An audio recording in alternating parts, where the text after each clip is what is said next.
35 years, Happy Days. Can you believe it? Does it seem like that long? And what does this mean to you today to once again reunite with your old friends? Well, it is hard to believe it's 35 years. I mean, sometimes it's strange. It feels like it was another lifetime. And, you know, it was like 100 years ago. And then other times, it almost feels like it was yesterday. And I think coming together for this and seeing everybody again, that's when if we pick up like it was just yesterday. It's really odd. It's a great feeling, but that's because we had such great working relationships and genuinely respected each other and enjoyed each other's company. So this is really fun for us. It gives us an excuse to all get together and not necessarily reminisce, but just be together again. Just hang out. Yeah. Because you guys did this, the softball team. You always had kind of an extracurricular angle that united you outside of work. It's true. We always did do things together. Jerry Paris, our director, he was big on that, and he would invite us to his house. We'd all get together for parties and play charades, or I mean, it was just do things together. And then Gary Marshall got a lot of us liked baseball, softball, and then he helped us put together this team, and we would tour around major league parks all over the country and play softball games together. And those experiences were unbelievable. We could go on and on about some of those. What's amazing is during that era of the 70s and 80s, TV, Happy Days was almost a bit like an anomaly in that you guys stayed pretty intact. There wasn't a Suzanne Summers contract type dispute. And I know on Laverne and Shirley there were issues. So I'm sure Gary Marshall always loved coming into Happy Days. Yeah, I think so. I think I've heard statements along those lines that our set was such a pleasure, and it was. We didn't have any real dramas and controversy. It was probably unusual in that respect. I don't know. I can't speak for other shows. I just we did have a great set, and we truly cared about what we were doing very much. We took it very seriously, and we worked hard at it. But we enjoyed each other's company, so we also had a great time. So what better combination could there be than that? You left the show in 1979 or 1980? 80 was my final year. Yeah. The same year Ron left? Yeah, Ron and I left after the 7th season. Was that kind of coordinated, or was it long planned on your part? It wasn't coordinated at all. It just, I guess the one thing that happened was our contracts were sort of coming to a close at that point, and then we had a choice to renew and sign up again, so to speak. But for different reasons, Ron and we both had our own reasons.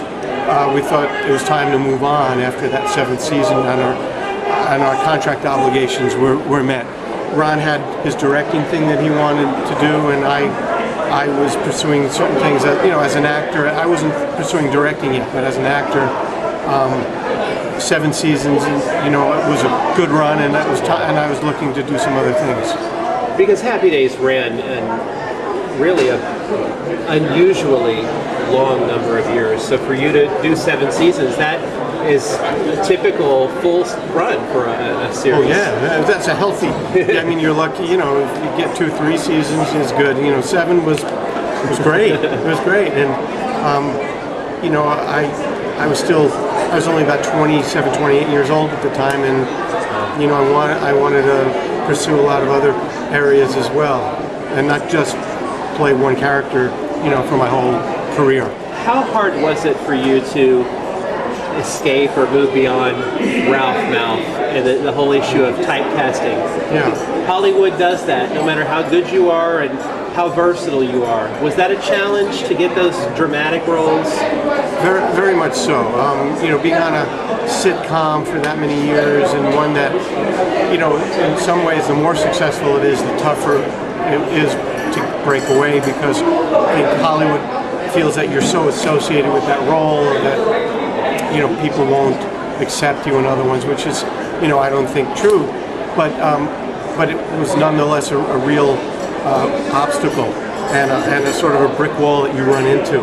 So it was very difficult. I wound up doing a lot of theater to keep my chops up and to stay sane, and then I started, slowly getting more and more work as an actor. It took some time because I was offered roles right away, but they were the kinds of roles that were similar to what I'd been doing, and I didn't want to repeat that. So it took a while before I could do kinds of roles that I was interested in, and now it's opening up even more so. I just did an independent film called Bones, and it's a very dramatic role.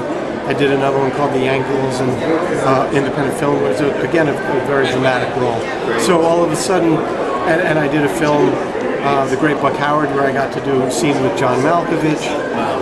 So these things are starting to add up, and I think the crack in the window is getting bigger and bigger, and I'm starting to work again in that respect. And of course, doing some directing, which was sort of another. I mean, on a creative level, that's a whole different thing, but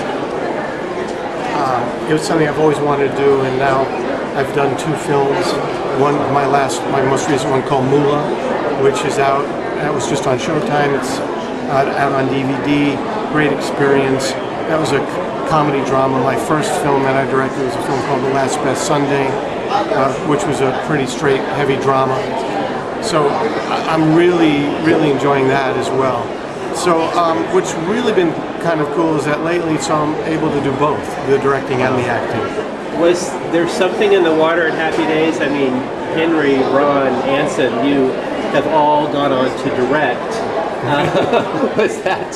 Was that a theme that you guys shared, or was it just a coincidence later on that you all kind of went in that direction? I don't know. I think it's a combination of things. First of all, we were all pretty young when we started doing it, and then of course Ron had been doing it since he was 3 years old or something, and then with Ron moving into directing, I mean, we all learned a lot, and from Jerry Paris, who was a great director, and Ron will tell you that he learned a lot from Jerry, and I think Jerry inspired a lot of that in us, and Gary Marshall. So being around those kind of people, the experiences and watching them work, Gary, Jerry, and then Ron, and then being young and being exposed to it at that age, it just sort of was a natural progression, it seems. I did a project with Ron when he was wanting to show that he could direct, so we did an experimental film together that Ron directed, and we worked on the story together, and I was acting in it. So, having those experiences was a natural sort of transition. That is so cool. Do you see Ron that often? Not often. He's a busy guy, as we all know. He's a busy guy. He's a very busy guy. But we stay in touch and get to see each other, periodically, a few times a year. We go out and play golf together. We love to play, go to a ball game, email each other. I just got an email from him 2 days ago. So, it's great. For more celebrity news and interviews, go to www.retroality.tv.